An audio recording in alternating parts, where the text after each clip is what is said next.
Meditação, leitura da Bíblia. Mensagens que chegam pela manhã. Novo dia. Muito bom dia, meu amado, você que está me ouvindo. Está começando mais um novo dia. É mais uma oportunidade, uma nova chance que o Eterno nos dá. A você, muito bom dia. Mensagem de fé. Deus vai falar ao seu coração. A trajetória de vidas de homens e mulheres refletem lições valiosas para todos nós. Venha entrar e viajar pela história da divindade que se entrelaçou com nossas próprias histórias. Descubra relatos de indivíduos que experimentaram desafios semelhantes aos que você e eu encaramos e que no encontro com o Eterno encontraram propósitos para suas vidas. Você está prestes a ouvir o Reflete, uma narrativa de histórias e personagens bíblicos, mas adicionado ficção da arte.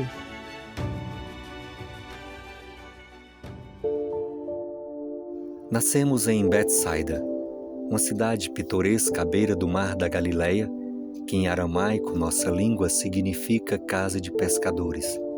Desde sempre eu soube da importância da nossa profissão na economia e na vida das pessoas, inclusive as nossas. Sou filho de Zebedeu, um pescador habilidoso que nos ensinou a arte de pescar, e juntos, ele e minha mãe Salomé ensinaram a mim e meu irmão João a guardar a lei e honrar o nome do Eterno nosso Deus. Eu nunca tive o desejo de morar em outro lugar que não fosse ali. Eu poderia ter me casado com Débora ou talvez com Sara e ter muitos filhos.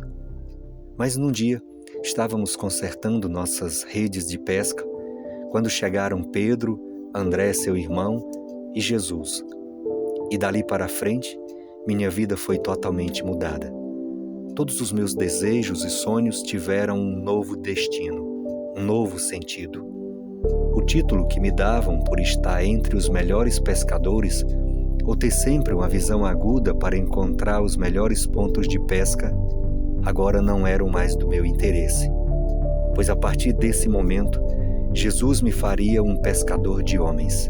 Sim, foram essas as palavras que ele usou. Sigam-me, e eu vos farei pescadores de homens. Sem hesitar, deixei meu pai, o barco e as redes para trás e comecei a jornada mais incrível da minha vida.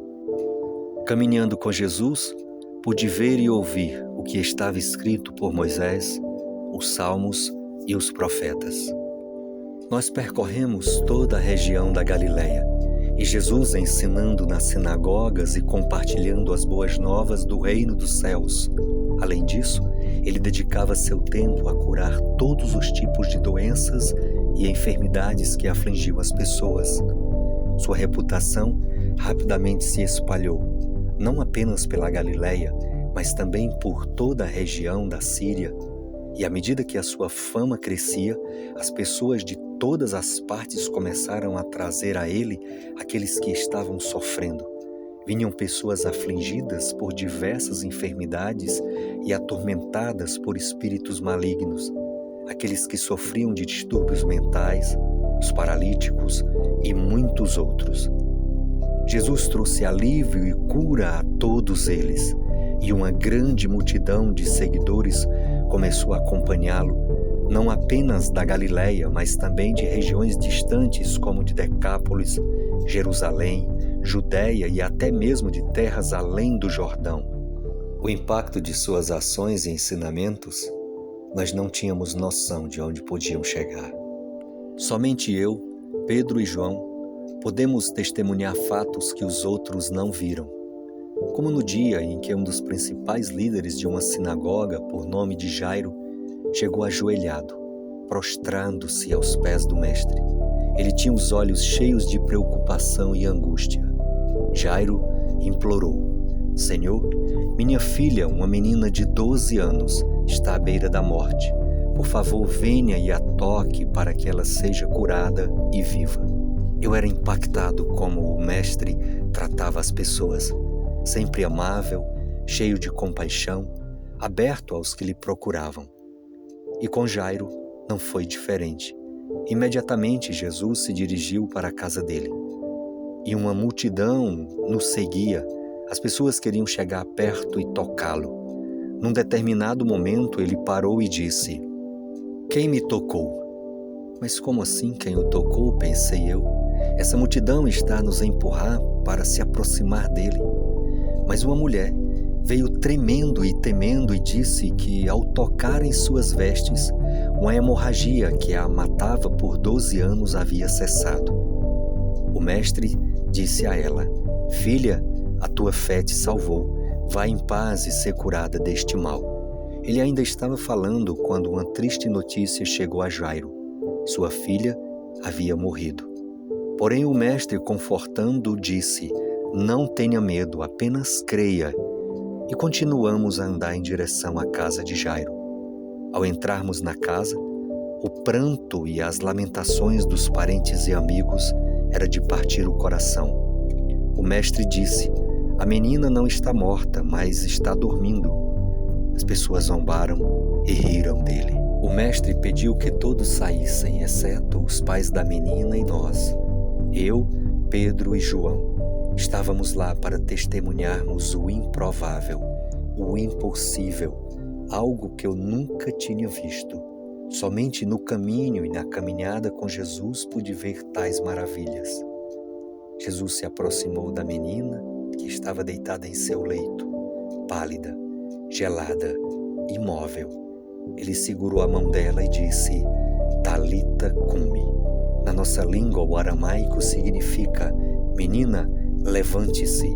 E no mesmo instante ela abriu os olhos e se levantou. Eu fiquei em choque, pasmo, sem palavras, sem ação. Eu nunca imaginei que poderia estar presente diante de tanto poder, que eu poderia presenciar a ressurreição de alguém. Eu, Tiago, estava diante do Senhor da vida, aquele por meio de quem o Pai criou todas as coisas a partir do nada, que simplesmente disse: "Haja", e houve, aconteceu, se materializou. A alegria e o espanto tomou conta de todos, inclusive os que estavam do lado de fora. A notícia desse milagre espalhou-se por toda Cafarnaum, e as pessoas glorificavam a Deus pelo poder e a compaixão de Jesus. Um dia, ensolarado e quente, como de costume em nossa região, Jesus me chamou, também Pedro e João, para subirmos o Monte Tabor. O ar estava carregado de uma expectativa enquanto nos aproximávamos do topo, e uma sensação inexplicável de reverência enchia o ambiente. Ao alcançarmos o cume, estivemos por horas em meditações, orações e cânticos. E uma transformação notável começou a ocorrer.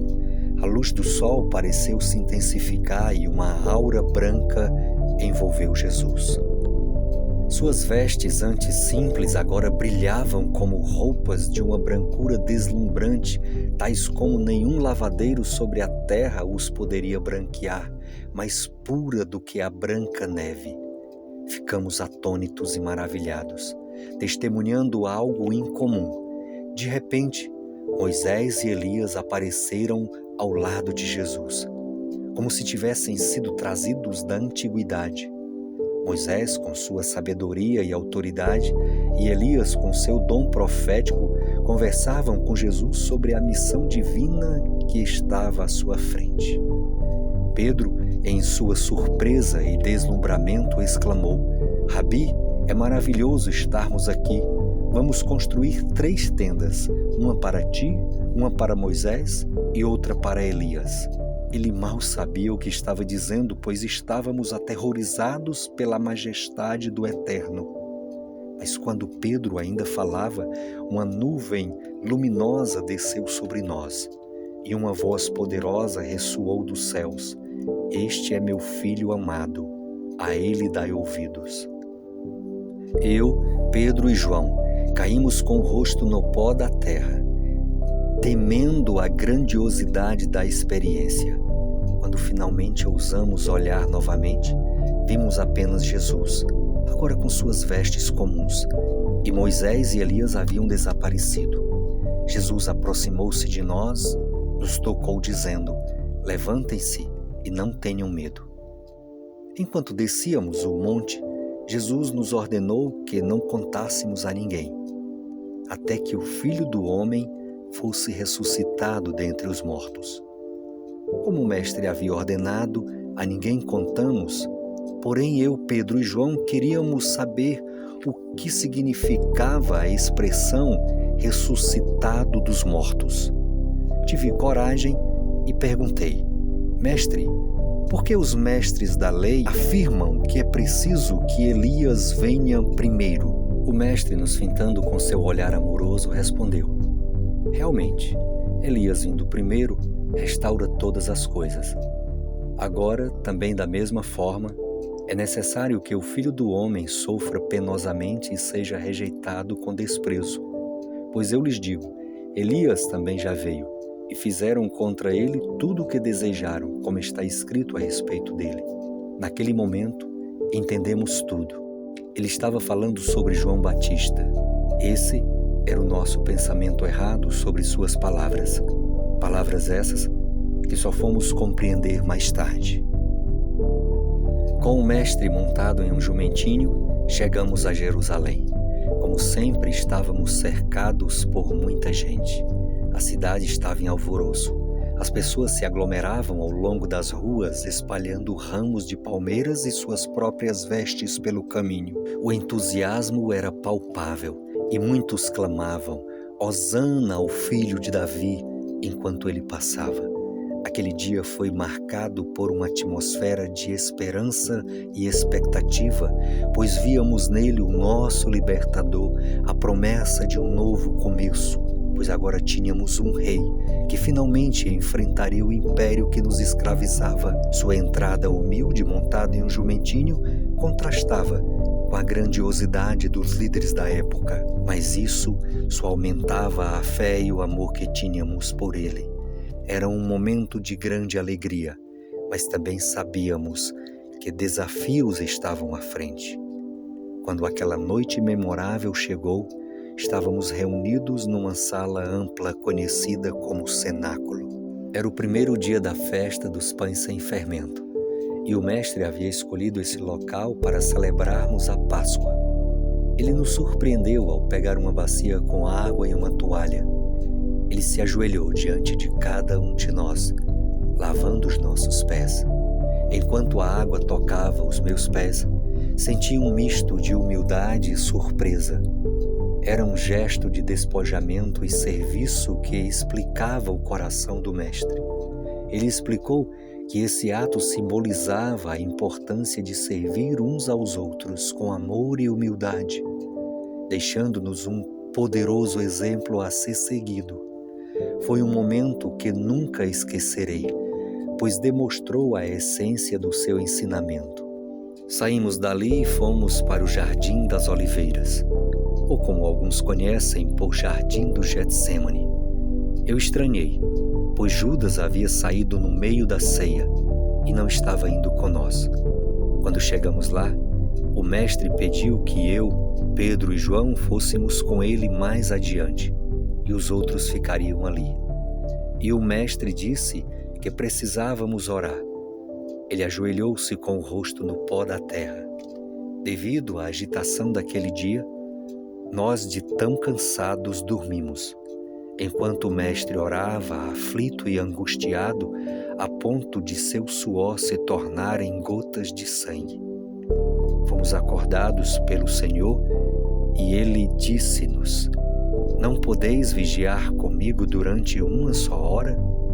Vigiai e orai, para não cairdes em tentação. Então ele se afastou novamente para orar. Nós queríamos ficar acordados, mas estávamos exaustos e dormimos novamente. Outra vez fomos surpreendidos por ele. Nossos olhos estavam pesados de sono e pela terceira vez ele se afastou para orar. Quando ele voltou, nos acordou novamente, dizendo: vocês ainda estão dormindo? Eis que a hora é chegada. Agora o Filho do Homem está sendo entregue nas mãos dos pecadores. Levantem-se, vamos, Meu traidor está se aproximando.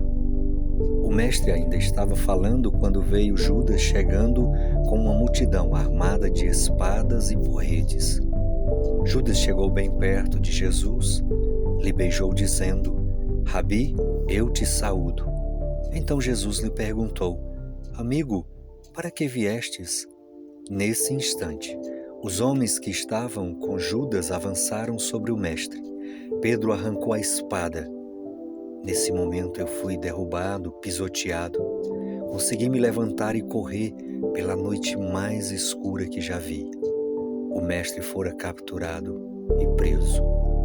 E eu fugi com muito medo do mal que poderia vir sobre mim. Fiquei aterrorizado. Naquele momento, um grande pavor se apoderou de mim e não tive coragem de ficar ao lado daquele que tanto amo. Quando o dia amanheceu, de longe eu observava meu Senhor e Mestre sofrer o pior castigo e humilhação que um ser humano pode suportar. Uma tristeza profunda, uma perda avassaladora. A desesperança tomou conta de mim. No final daquele tenebroso dia, nós estávamos reunidos a portas trancadas. O medo tomava conta de cada um de nós. A tristeza era visível em cada um dos nossos sentidos. Judas havia tirado a própria vida. Ele entregou o mestre às autoridades religiosas por 30 moedas de prata. Tomé também não estava ali e eu não fazia ideia de onde ele poderia estar. No primeiro dia da semana, ainda estava escuro e eu vi quando Maria de Magdala teve coragem de abrir a porta e sair. Não demorou muito tempo e ela voltou gritando, chamando Pedro e João. Eles saíram e quando voltaram, disseram que o corpo do mestre havia sumido. E novamente, apoderou-se de todos nós um grande pavor e pensamos que assim como nosso mestre, todos nós morreríamos, da mesma forma trágica e cruel. Foi quando nesse instante, Maria de Magdala voltou eufórica dizendo que Jesus havia ressuscitado. Eu não estava compreendendo nada do que estava acontecendo, mas meu coração queria muito que ela estivesse falando a verdade. Uma ansiedade indescritível agora se apoderava de mim, encontrar o meu mestre. No final daquele dia, o primeiro dia da semana, continuamos de portas trancadas. Nesse instante, Jesus apareceu bem ali no nosso meio. Eu não podia acreditar que o meu mestre estava ali em carne e osso. As suas mãos, os seus pés e o seu lado estavam marcados pela crucificação. A alegria encheu meu coração, substituindo pelo medo, pelo pavor, a tristeza e todos os sentimentos que me destruíam. Shalom Aleichem, paz seja convosco. Quando meu mestre me saudou assim, uma paz que não consigo explicar me inundou. Ele soprou sobre mim e os demais, dizendo: recebam o Espírito Santo. Daquele dia em diante, eu andei o mais longe que eu pude para testificar o seu grande amor, a sua bondade e a sua misericórdia.